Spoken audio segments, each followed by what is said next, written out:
ఇప్పుడు వచ్చిన మీ అందరికీ కూడా మన ప్రభువైన క్రీస్తు నామములో నా ప్రత్యేకమైనటువంటి వందనాలు తెలియజేస్తున్నాను. అపొస్తలుడైన పౌలు తిమోతికి రాసినటువంటి 2వ పత్రిక 2వ అధ్యాయము 20-21 వచనం చదువుకుని వాక్య ధ్యానంలోకి వెళ్దాం. అపొస్తలుడైన పౌలు తిమోతికి రాసిన 2వ పత్రిక 2వ అధ్యాయము 20 వచనం 21 వచనం.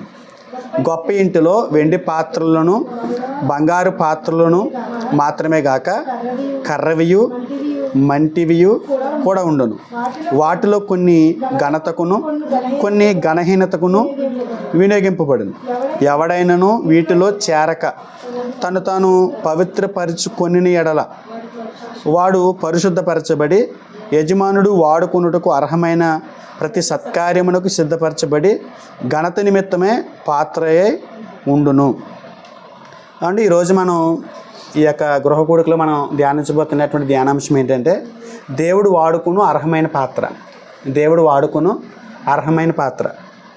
పౌలు గారు తన ప్రియకుమారుడు అయినటువంటి తిమోతికి పత్రిక రాస్తూ ఒక విషయం చెప్తున్నాడు. ఆయన ఒక ఇంటిని అక్కడ చూపిస్తూ ఆ ఇంట్లో 2 రకాలైనటువంటి పాత్రల గురించి మాట్లాడుతూ ఆ పాత్రలకు సంబంధించి కొన్ని విషయాలు కొన్ని ఘనతకి కొన్ని ఘనహీనతకి వినియోగించబడతాయి అని మాట్లాడుతున్నారు. ఇక్కడ పాత్రలు లేకపోతే గొప్ప ఇల్లు ఇవేంటి అని మనం జాగ్రత్తగా ఆలోచన చేసినప్పుడు ఇక్కడ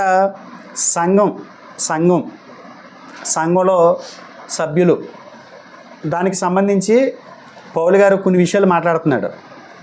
సాధారణంగా మనలో చాలామంది క్రైస్తవులుగా చేయబడిన తర్వాత సంఘంలోకి చేర్చబడిన తర్వాత చాలా సందర్భాల్లో దేవుని పనిలో వాడబడాలి, మనం కూడా దేవుని పని చేయాలి అని అనేక సార్లు అనుకుని ఉంటాం. అంటే దేవుని పని చేయాలి అని ప్రతి ఒక్కరూ కోరుకుంటారు. కానీ వాళ్ళు కోరుకున్న దానికి తగ్గట్టుగా ఆ పనిని చేయలేకపోతారు. ఒకవేళ చేయాలని ఆతృత ఉన్నా కూడా కొన్ని సందర్భాల్లో దేవుడు ఆ సందర్భంలో మనకి ఆ సమయాన్ని ఇవ్వకపోవచ్చు. కొన్ని సందర్భాల్లో అవకాశాలు ఉన్నా కూడా మనం వాడబడలేం. కారణం ఏంటంటే అది దేవునికి ఇష్టం లేకుండా ఉండటాన్ని బట్టో లేకపోతే మనం సరైనటువంటి విధానంలో ఉండకపోవటం కావచ్చు, ఏదైనా కావచ్చు. మనం వాడబడాలని ఉంటుంది కానీ వాడబడలేం, దేవుని పనిలో మనం ఉపయోగపడలేం. అయితే దేవుని వాక్యంలో ఉన్నటువంటి గొప్పతనం ఏంటంటే దేవుడు తన సంకల్పం కొరకు, తన సంకల్ప సిద్ధి కొరకు స్త్రీ పురుషుల్ని ఎలాగైనా వాడుకోగలడు. అయితే ఇప్పుడు తిమోతి గారితో పత్రిక రాసి పౌలు గారు ఏమంటాడు? వాటిలో చేరక అన్నాడా 21వ వచనంలో. ఎవడైనాను వీటిలో చేరక తను తాను పవిత్రపరచుకొని ఎడల వాడు పరిశుద్ధపరచబడి యజమానుడు వాడుకొనుటకు అర్హమై ప్రతి సత్కార్యమునికి సిద్ధపరచబడి ఘనత నిమిత్తమే పాత్ర ఉండును అన్నాడు. అంటే వీటిలో చేరక అంటే పైన చెప్పాడు కదా, వాటిలో కొన్ని ఘనతకి కొన్ని ఘనహీనతకి వినియోగించబడతాయని.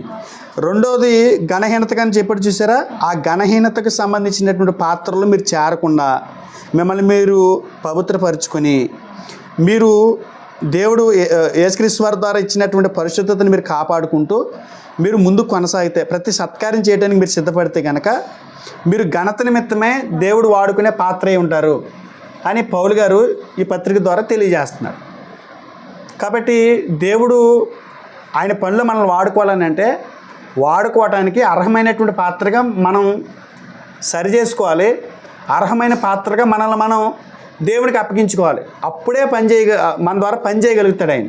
స్త్రీ పురుషుల్ని చాలా రకాలుగా చాలా సందర్భాల్లో దేవుడు వాడుకోవాలనుకున్నాడు.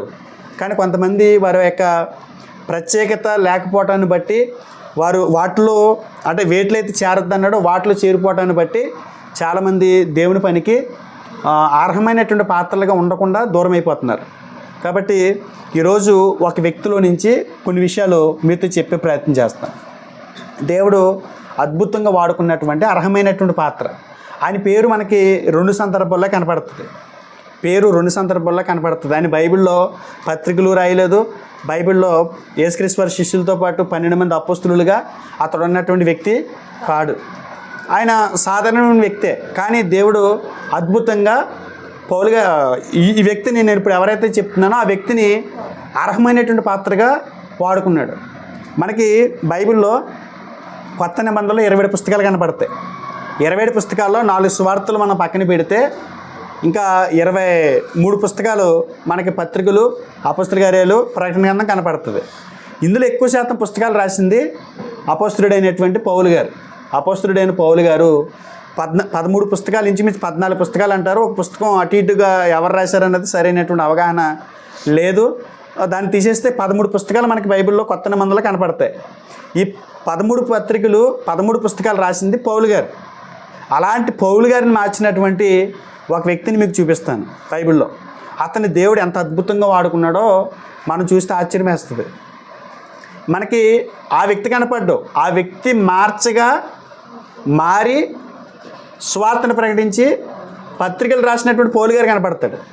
కొన్ని సందర్భాల్లో చూడండి, ప్రధానమైన వ్యక్తులు తెర మీద కనపడరు, ప్రాముఖ్యమైన వ్యక్తులు తెర మీద కనపడరు, వాళ్ళు కనపడడానికి ఇష్టపడరు, కానీ వాళ్ళు అద్భుతంగా వాడబడుతుంటారు. అంటే కొంతమందిని ఎదరు చూపించి వాళ్ళు పక్కకు తప్పుకుంటూ ఉంటారు. కానీ అలా అన్నంత మాత్రాన్ని వాడుకోలేదంటే దేవుడు వాడుకున్నాడు కాబట్టే ఒక ప్రముఖమైన వ్యక్తిని, ఉన్నతంగా వాడబడినటువంటి వ్యక్తిని ఆ వ్యక్తులు ముందు చూపించగలుగుతారు.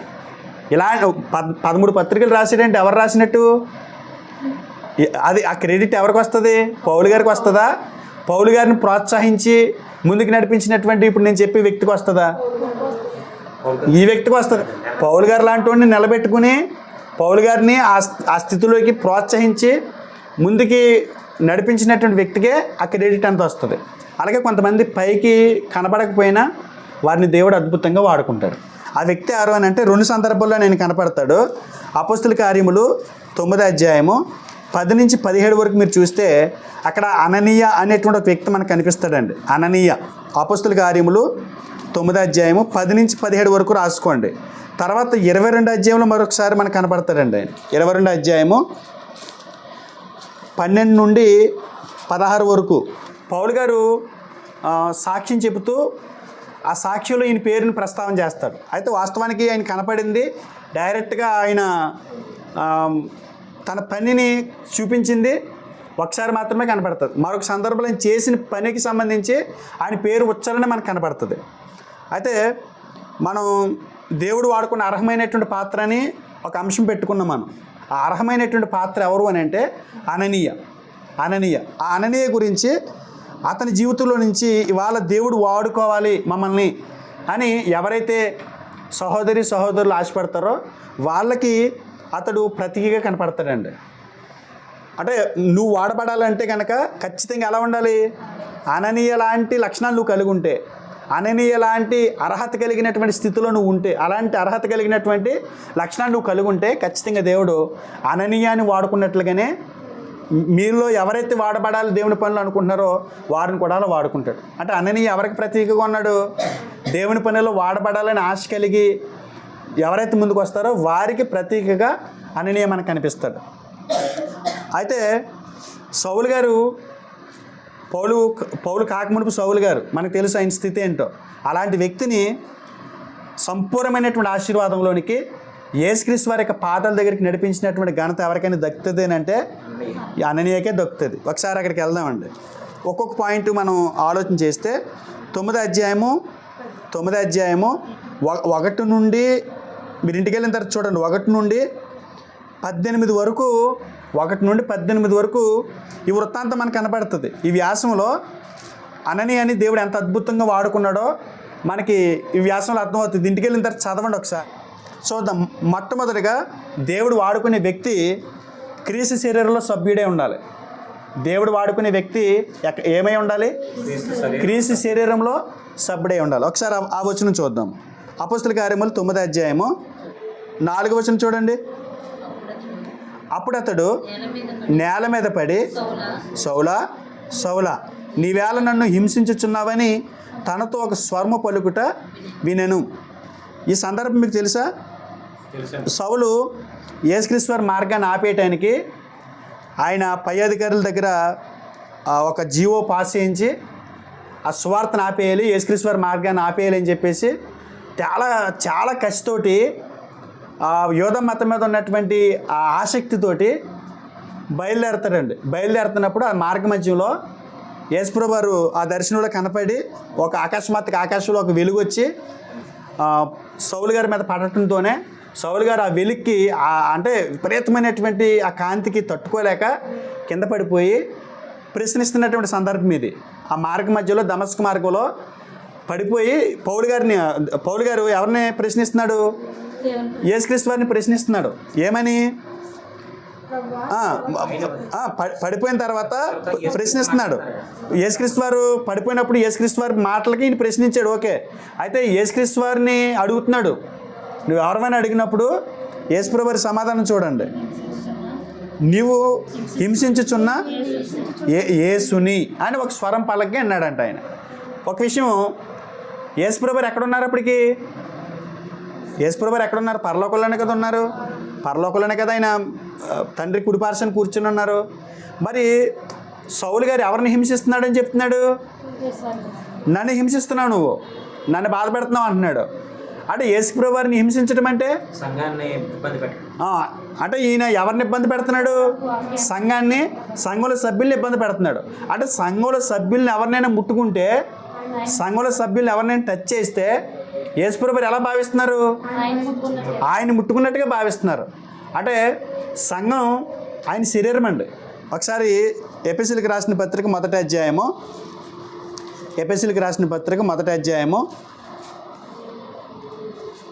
22 వచనం చూడండి.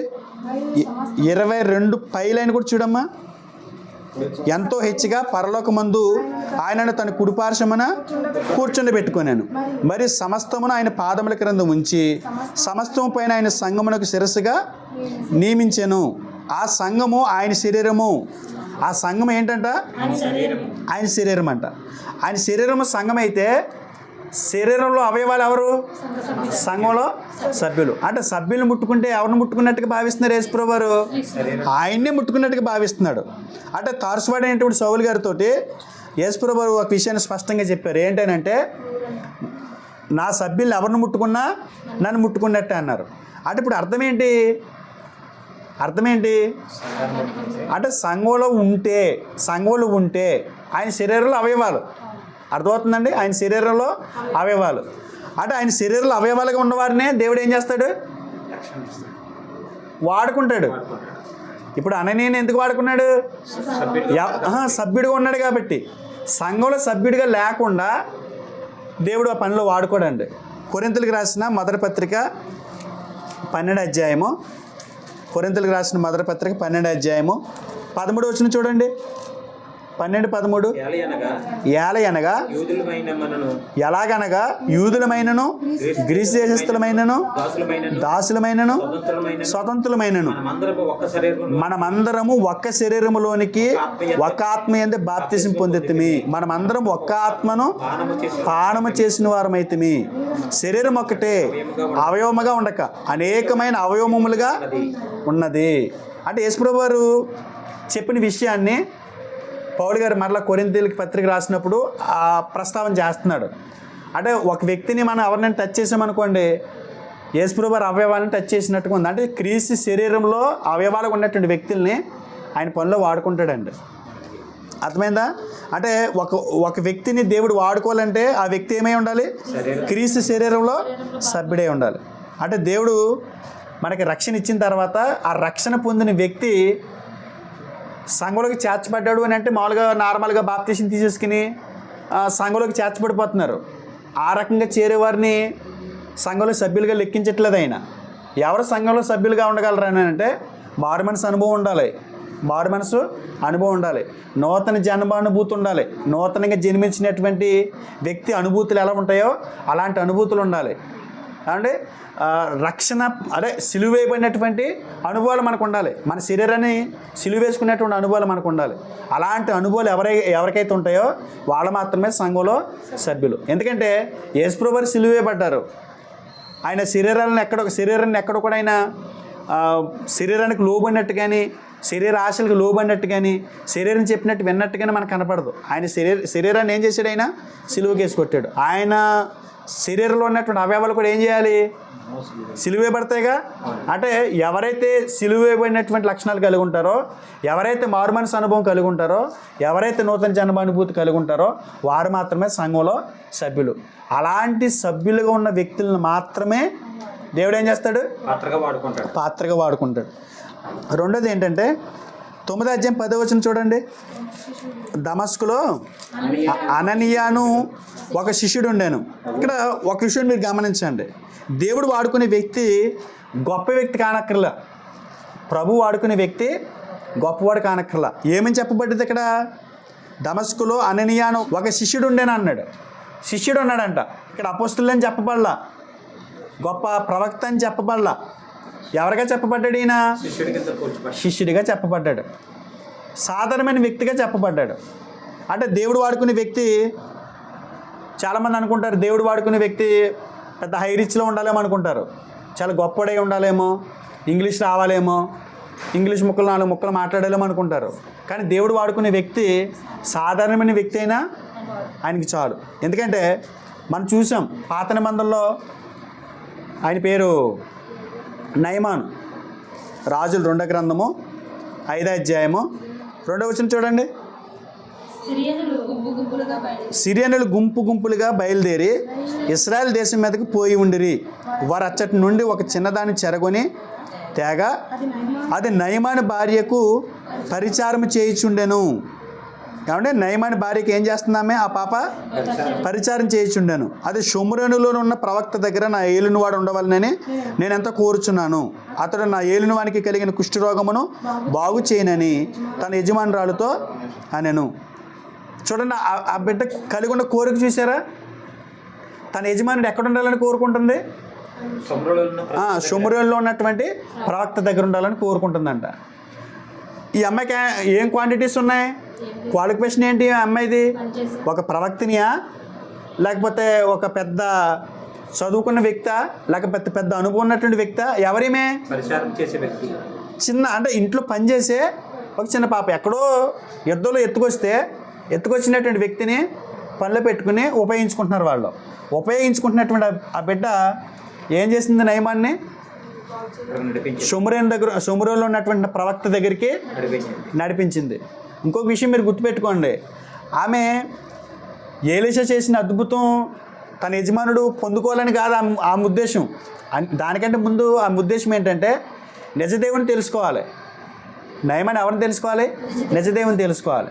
నిజదేవుని గొప్పతనం తెలుసుకోవాలి. అంటే స్వస్థత చేసేదేమో దేవుడే.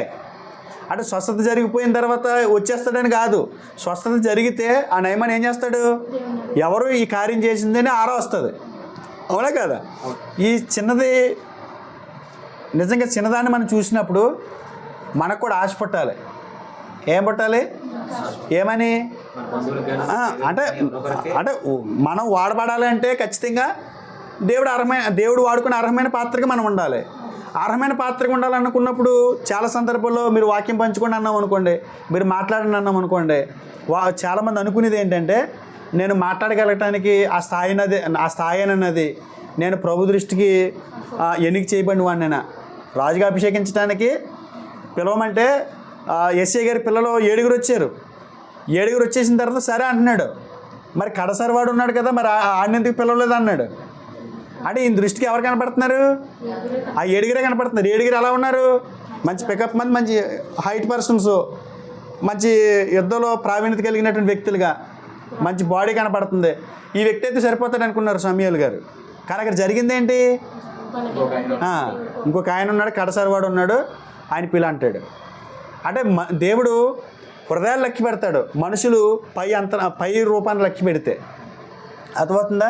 కాబట్టి దేవుని చేతులు వాడబడాలి అని నువ్వు అనుకుంటే కనుక అర్హమైన పాత్రగా నువ్వు ఎప్పుడు మారగలవని అంటే నువ్వు గుర్తించాల్సింది, నేను ఖచ్చితంగా దేవుని పని చేయాలి, నన్ను దేవుడు వాడుకుంటాడు అని ఒక నిశ్చయిత నీలో ఉండాలి. ఇదే నేను గొప్పవాడిని కాదు, లేకపోతే నేను గొప్పవాడిని అయి ఉండాలి అనేటువంటి ఇలాంటి ఆలోచనలు పక్కన పెట్టేయాలి ఖచ్చితంగా. చాలామంది మనలో అనుకునేది అదే కదా. ఏమని?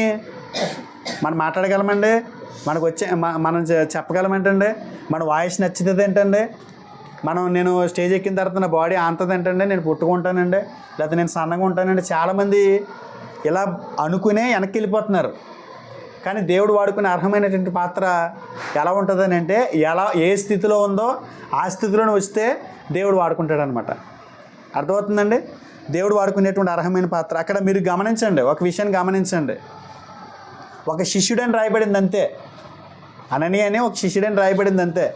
అతడేమో అపోస్తులుడేం కాదు.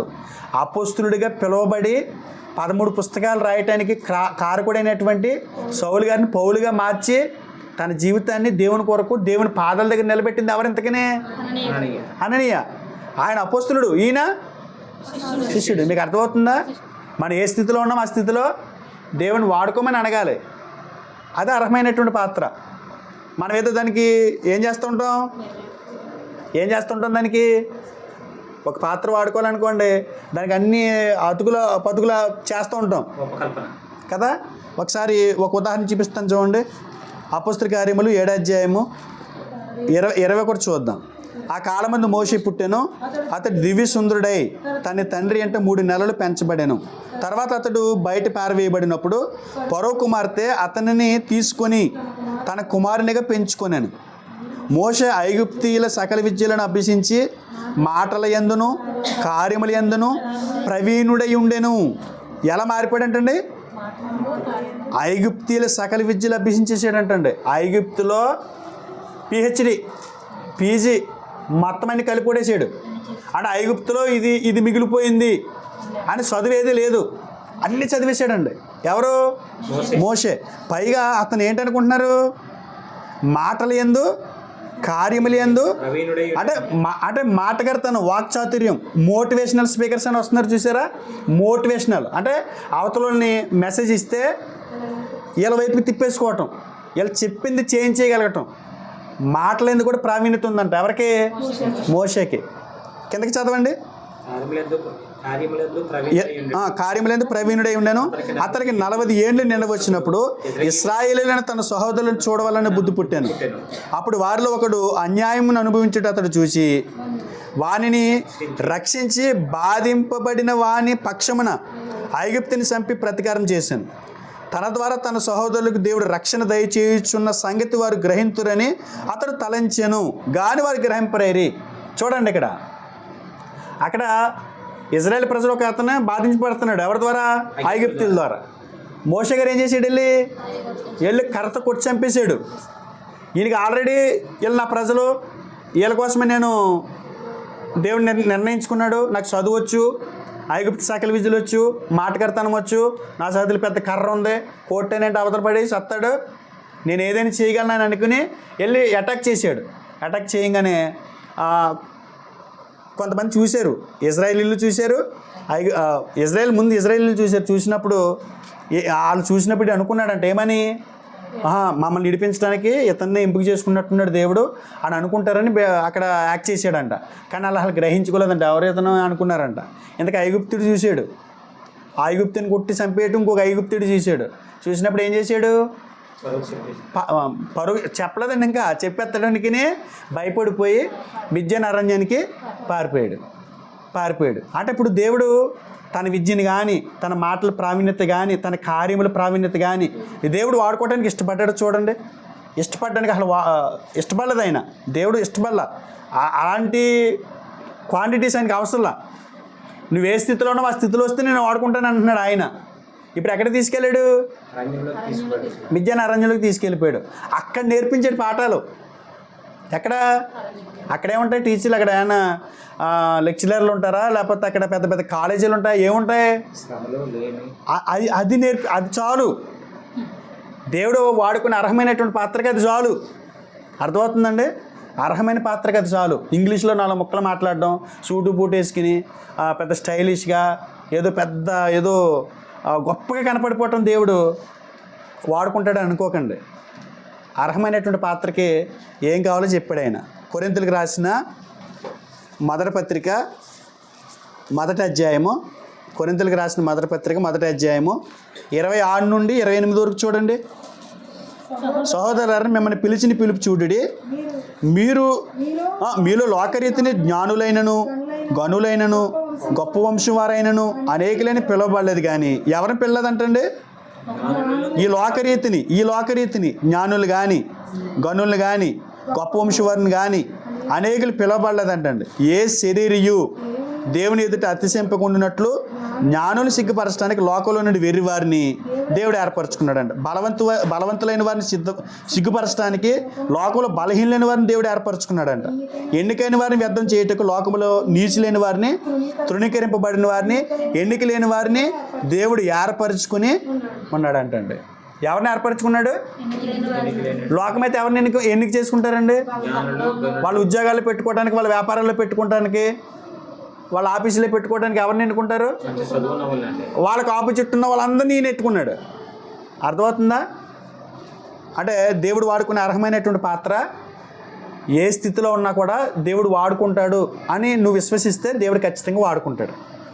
నువ్వు ఒక సాధారణమైన వ్యక్తి అయితే చాలు.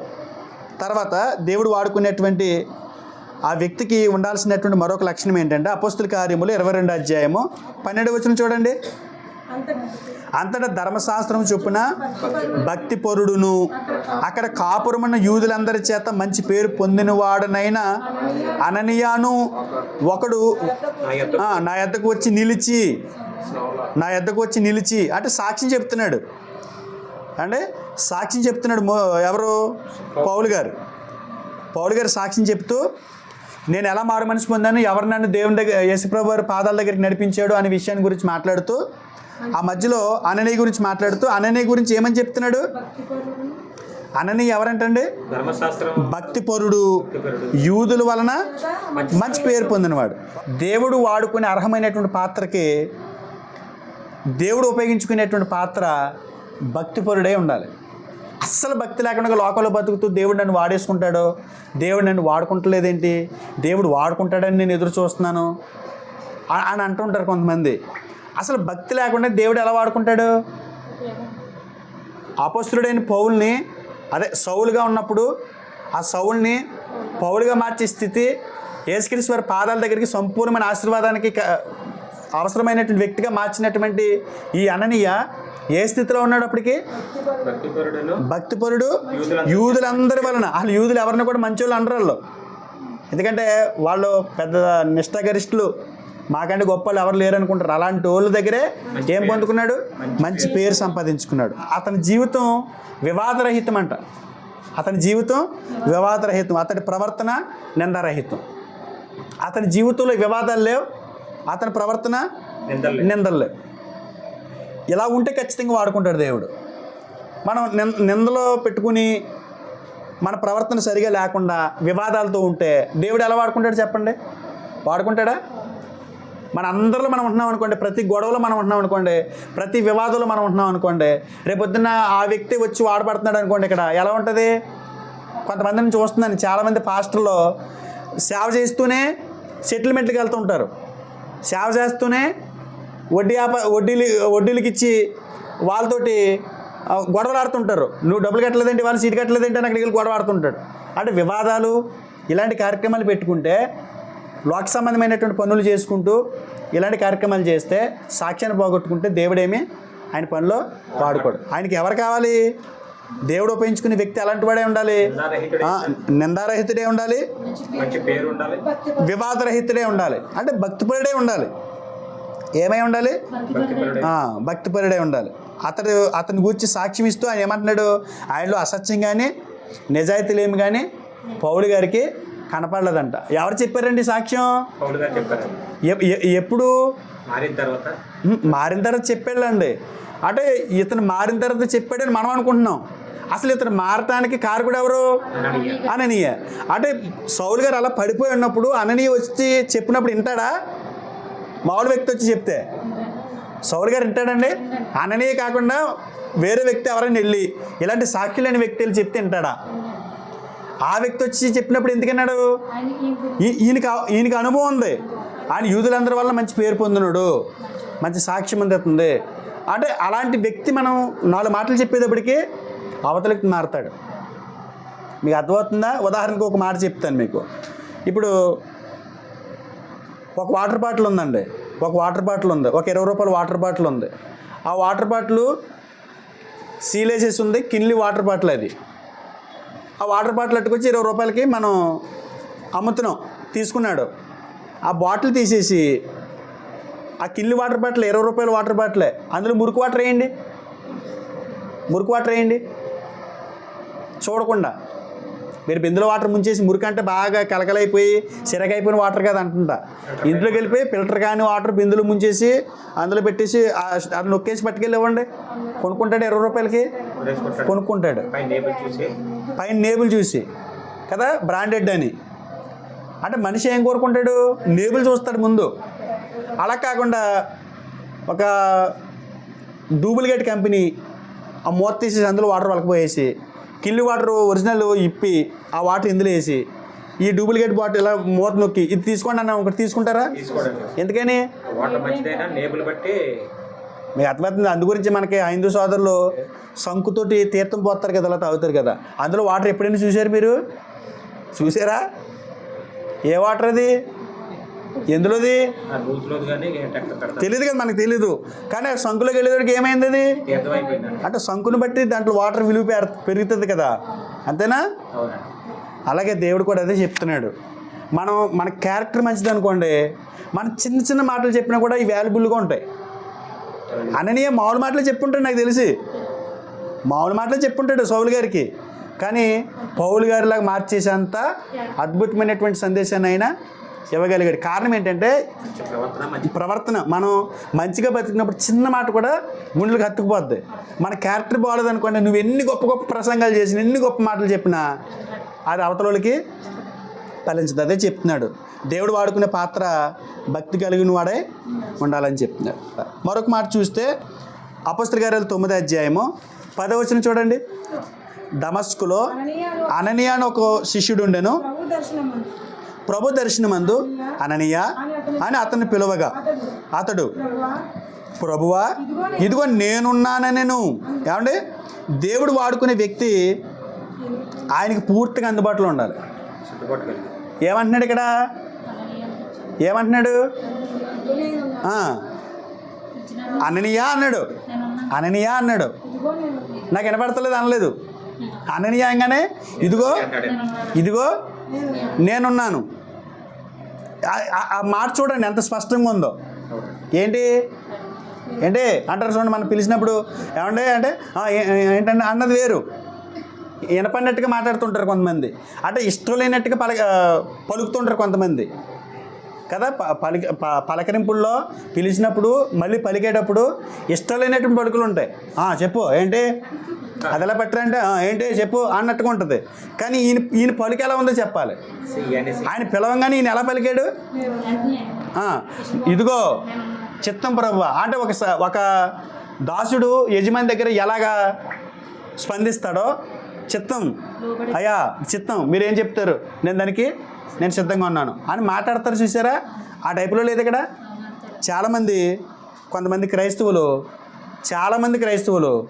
ఈరోజు దేవుని సన్నిధిలో దేవుడు వాడికినే పాత్రకు ఉండాలని కోరుకుంటారు. కానీ దేవుడికి అందుబాటులో ఉండరు. ఉంటారా? చాలా బిజీ వాళ్ళు. ఎప్పుడు అడిగినా బిజీ. ఏంటి బిజీ? పొద్దున్న లేచానా, తిన్నానా, మళ్ళీ పడుకోవాలా, మళ్ళీ 12:30కి లేగాలి, 12:30కి లేచి మళ్ళీ మొహం కడుక్కుని తినేసి మళ్ళీ పడుకోవాలా. ఎందులో బిజీ? పడుకోవటం. నిద్రపోవటానికి బిజీ. ఒక్కొక్కడు అంటాడు, సార్ నన్ను వాడేసుకోవాలి సార్ అంటాడు. ఎక్కడ వాడేసుకుంటాడు? నిద్రలోనా? ఎక్కడ వాడుకుంటాడు? నిద్రలో వాడుకోవాలని. నిద్రలో పెద్ద పెద్ద స్టేజ్లు వేసేసి, నిద్రలో పెద్ద పెద్ద మైకులు ఇచ్చేసి, పెద్ద పెద్ద హోపర్ సెట్ వేసి దంచేస్తాడు అంతే నిద్రలో. దానికే పనికొస్తాడు. కొంతమంది తిండికి నిద్రకి బిజీ అయిపోయారు. ఆ రెండిట్లో బిజీ అయిపోయారు. అలాంటి వ్యక్తులు దేవుడేమీ వాడుకోడు. ఈయన ఏం చేస్తున్నాడు? ఇదిగో నేనున్నాను. ఏంటి పని ఏంటి? కొంతమంది చూడండి స్పందన అలా ఉంది. ఏంటి ఎక్కడికి వెళ్ళాలి, ఏం పని చేయాలి ప్రభు అన్నట్టుగా. మన వాళ్ళని అడిగామనుకోండి, కొంతమంది మా స్టూడెంట్లు ఉంటారు, ప్రభు మమ్మల్ని వాడుకల్లో ప్రార్థన చేయండి సార్ అంటే. ఎక్కడ నేను ప్రార్థన చేస్తే అయిపోతుందా? నువ్వు కదలాలి కదా. నీ తిండి మీద ఆసక్తి తగ్గించుకోవాలి, నిద్ర మీద ఆసక్తి తగ్గించుకోవాలి అండి. తర్వాత ఏమో కల్పించి చేసేసుకుంటారు కొన్ని పనులు. నాకు ఆ రోజు ఖాళీ ఉండదండి. ఏ రోజు వాకింగ్ చెప్తే వస్తావని అనుకో, ఆ రోజు ఖాళీ లేదన్నయ్య. ఏం చేస్తావు? ఖాళీ లేదు అంటే దేవుని పని కంటే గొప్ప పని ఏముంది మనకి లోకంలో? అసలు దేవుని సన్నిధిలో వాడబడడానికి రావాలంటే ఖాళీ లేదంటే అర్థం ఏంటి? అంటే ఏదో పని కల్పించేసుకున్నావు. అందుబాటులో లేనివాడిని వాడుకోడు దేవుడు, అందుబాటులో ఉన్నవాడినే వాడుకుంటాడు. అక్కడ అననే కాకపోతే ఇంకోని వాడుకుంది దేవుడు. నాకు ఖాళీ లేదు ప్రభువా, అక్కడ దుకాణం తెరిచేసి వచ్చేసాను, డోర్ తెరిచి వచ్చేసాను, ముందు చెప్పాల్సింది డోర్ తెరవకుండా ఆగుదును, నేను సరికంతా సర్దేసుకున్నాను, బండి నిండా పెట్టేసుకున్నాను సాల్తీలు, నేను ఇవన్నీ మళ్ళీ తీయాలంటే కష్టం అనుకుని చాలామంది అలా వెళ్ళిపోతున్నారు అంతే కదా. మన మన మన సంఘాల్లోనే కనపడుతున్నారు ఆ పరిస్థితులు. దేవుడు వాడుకోవాలంటే ఏం చేయాలి? 10వ వచనం కానీ చూడండి ఒకసారి. అననీయ పూర్తిగా అందుబాటులో ఉన్నాడు దేవునికి. దమస్కులో అననీయ ఎన్నో వచనం అండి? 10వ వచనం. అననీయ అని అతన్ని పిలువగా, ఇదిగో నేనున్నాను నేను. అందుకు ప్రభు నీవు లేచి తిన్నని తనబడిన వీధికి వెళ్ళి యోధా అని వాని ఎంట తారుసువాడైన సౌలు అని వాని కొరకు విచారించుము. ఇదిగో అతడు ప్రార్థన చేస్తున్నాడు. అతడు అననీయాను ఒక మనుషుడు లోపలికి వచ్చి తను దృష్టి పొందినట్లు తల మీద చేతులుంచుడు చూచి ఉన్నాడని చెప్పాను. అందుకు అననీయ, ప్రభువా, ఈ మనుషుడు యెరూషలేములో నీ పరిశుద్ధులకు ఎంతో కీడు చేసి ఉన్నాడని అతన్ని గూర్చి అనేకులను గూర్చి అనేకుల వలన వింటిని. విన్నాడా? ఏమంటున్నాడు? అంటే శటసాక్ష్యం విన్నాడు. ఇప్పుడు ప్రభు ఎక్కడికి వెళ్ళమంటున్నాడు? ఇలా చూడండి అమ్మ, ఎక్కడికి వెళ్ళమంటున్నాడు ప్రభు? పలానా ఎవడైతే నువ్వు వ్యతిరేకం అనుకుంటున్నావో అతని దగ్గరికి వెళ్ళమంటున్నాడు. నిజంగా అనువు ఉన్న వాళ్ళ దగ్గరికి వెళ్ళటానికే కష్టం మనకి. అసలు ఏముండదో, వెళ్తుందో అనే నీకు సక్రమంగా అన్నీ పెడతారో, అన్నీ చూస్తారో, చక్కగా బాగుంటుందండి బాబా అన్నా సరే రారు, కొంతమంది రారు. కానీ ఇలాంటి క్లిష్ట పరిస్థితుల్లో కూడా ఎక్కడికి వెళ్ళమంటే అక్కడికి వెళ్ళటానికి, ఎలాంటి వ్యక్తి దగ్గరికి వెళ్ళమంటే అలాంటి వ్యక్తి దగ్గరికి వెళ్ళటానికి ఏం చేశాడు? ఆయన సిద్ధంగా ఉన్నాడు కదా. నిజంగా ఈ విషయంలో నేను చాలా బాధపడుతుంటానండి. మనలో కొంతమంది ఆ విషయంలో చాలా బలహీనంగా ఉన్నారు. అందుబాటులో ఉంటేనే దేవుడు వాడుకుంటాడండి. అందుబాటులో లేని వ్యక్తులు ఆయన పనిలో పెట్టుకోరు.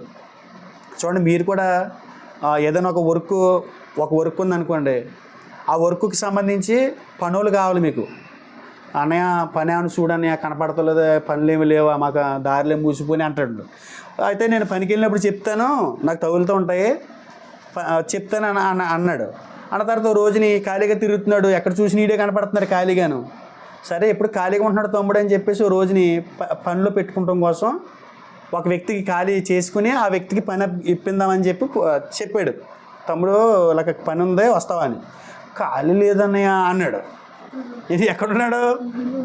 అయిపోయింది, సరే అయిపోయింది. మళ్ళీ తర్వాత కనుక మళ్ళీ అంటున్నాడు, ఏంటనే పిలుస్తలేదు అంటున్నాడు. మనం పిలిచినప్పుడు అప్పుడు పని ఉందిలే అంటున్నాడు. ఈ నాటకాలు ఆడిపోయిన దేవుడేమీ వాడుకోడు. మళ్ళీ తర్వాత 4 రోజుల తర్వాత మళ్ళీ చేస్తే మళ్ళీ ఏమంటాడు?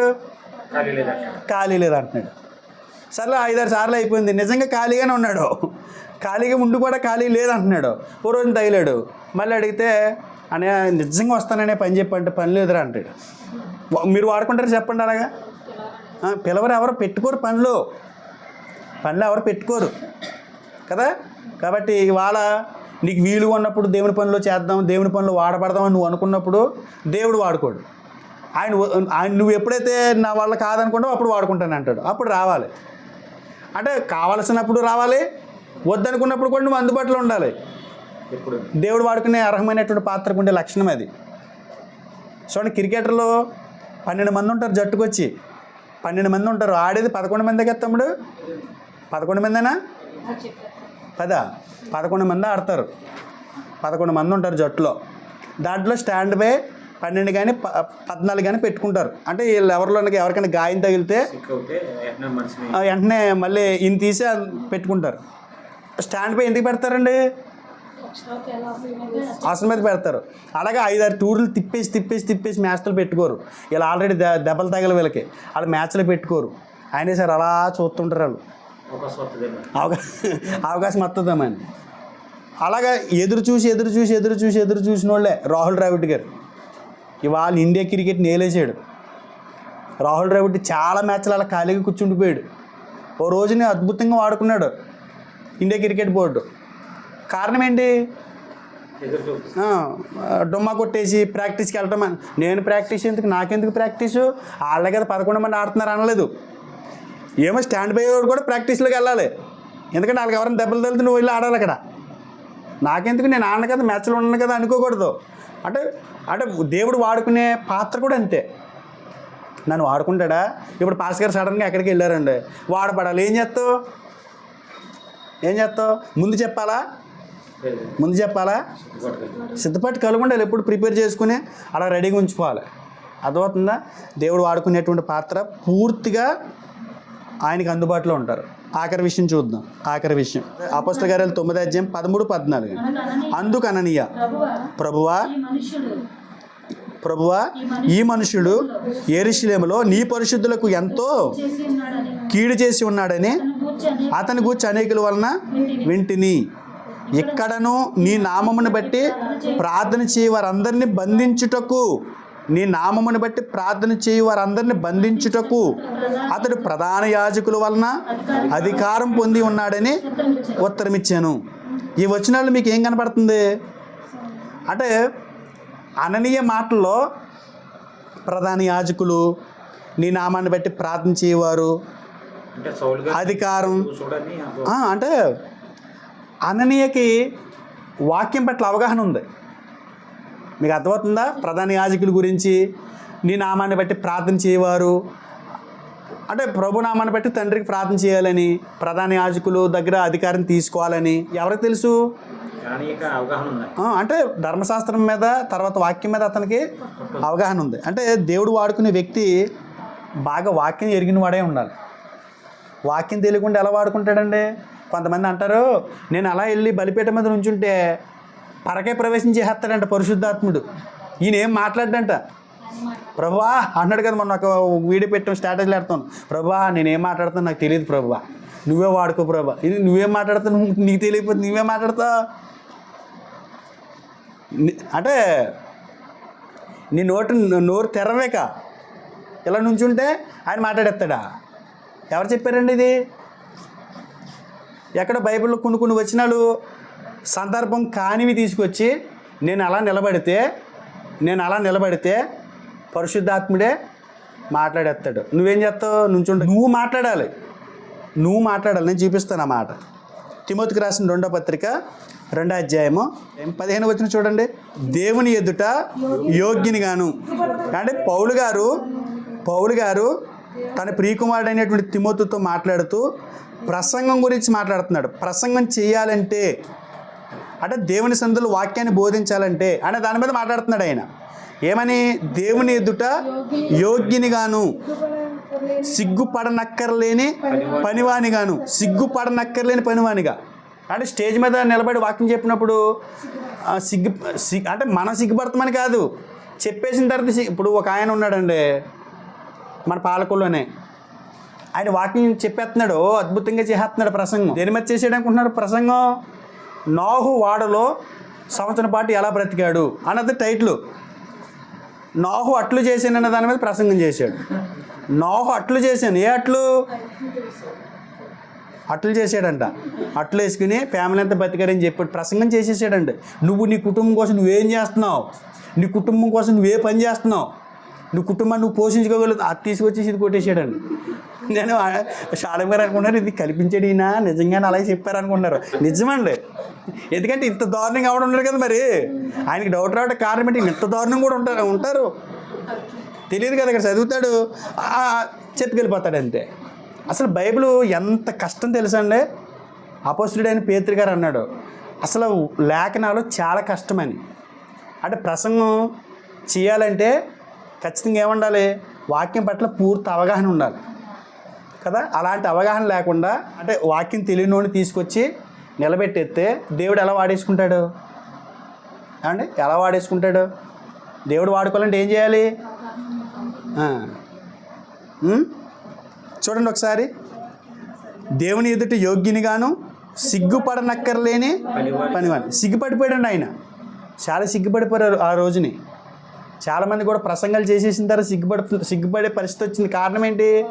ఎవడో ఒక విశ్వాసం వచ్చి అడుగుతున్నాడు, అంటే ఇలా చెప్పారు కదా, ఇక్కడ ఇలా ఉంది కదా, ఏంటని అడుగుతుంటే, అవునా బాబా, నాన్న తండ్రి బాబా అంటున్నాడు. అంటే ఏంటి అర్థం? ఈయనకి తెలియదు. అంటే విశ్వాసకున్న అవగాహన కూడా ఈయనకి వాక్యం మీద లేదు. ఇవాళ దేవుని వాక్యం చెప్పేవాడు కూడా పూర్తి అవగాహన లేకుండా నిలబడితే మాత్రం నవ్వులు పాలవలసి వస్తుంది. అదే చెప్పాడు ఆయన, సిగ్గుపడనక్కర్లేని పనివానిగాను సత్యవాక్యాన్ని సరిగా పుట్టినట్లు చూడండి. ఉపదేశం అని లేదు అక్కడ, విభజించి ఉపదేశించాలి. మీకు అర్థమవుతుందా? వాక్యాన్ని ఏం చేయాలండి? సరిగా విభజించి ఉపదేశించాలి. అంటే విభజించాలంట. అంటే విభజించడం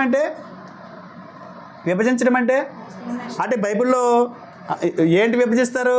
విభజించడం అంటే మన భాషలో ఏంటి? వాటాలు ఏమనే కదా, భాగాలుగా చేయమనే కదా. భాగాలంటే అంటే పితరులతో ఒక రకంగా, యూదులతో ఒక రకంగా, క్రైస్తవులతో ఒక రకంగా మాట్లాడాడని కదా దేవుడు. అంటే వాళ్ళది వీళ్ళకి, వీళ్ళ వాళ్ళకి అప్లై చేసేకు. విశ్రాంతి దినం నువ్వు పాటిస్తున్నావా అంటున్నాడు. విశ్రాంతి దినం ఎవరిది? యూదులది, ఇశ్రాయేలీలది. అది వాళ్ళకి ఇచ్చింది. నువ్వు సరిగ్గా విభజించగలిగావా? అర్థమవుతుందా? అంటే కనీసం అవగాహన ఉండాలి. వాక్యాన్ని, సత్యవాక్యాన్ని సరిగా విభజించాలి. పితల కాలం ఉందే, యూదుల కాలం ఉందే, క్రైస్తవుల కాలం ఉంది. ఇలా విడగొట్టగలిగే స్థితి ఉంటే దేవుడు ఉపయోగించుకుంటాడు ఆయన పనిలో. దేవుడు వాడుకునే అర్హమైనటువంటి పాత్రకి ఏముండాలి? వాక్యం మీద అవగాహన ఉండాలి. ఎన్ని విషయాలు చూసాం? ఒకటి, మర్చిపోతూ వస్తున్నారు నేను చెప్పుకుంటూ వెళ్తుంటే, ఒకటి శరీరంలో అవయవమే ఉండాలి, అంటే సంఘంలో సభ్యుడే ఉండాలి. రెండోది, ఏ స్థితిలో ఉన్నా నీ స్థితి కాదు, నువ్వు ఎంత గొప్పడు అన్నది కాదు ఆయనకి. నువ్వు ఏ స్థితిలోనో ఆ స్థితిలో ఆయన వాడుకుంటాడు, ఉపయోగించుకుంటాడు. 3, భక్తిపరుడే ఉండాలి. 4, ఎల్లప్పుడూ దేవునికి అందుబాటులో ఉండాలి. 5, వాక్యం మీద పూర్తి అవగాహన ఉండాలి. 6, సౌలు గారు ఎలాంటివాడో తెలుసు అననీయకి. అలాంటివాడని తెలిసినా కూడా అననీయ సౌలు దగ్గరికి ఎందుకు వెళ్ళాడు చెప్పాలి? ప్రేమ. దేవుడు వాడుకునే పాత్రకి ఏముండాలి తెలుసా?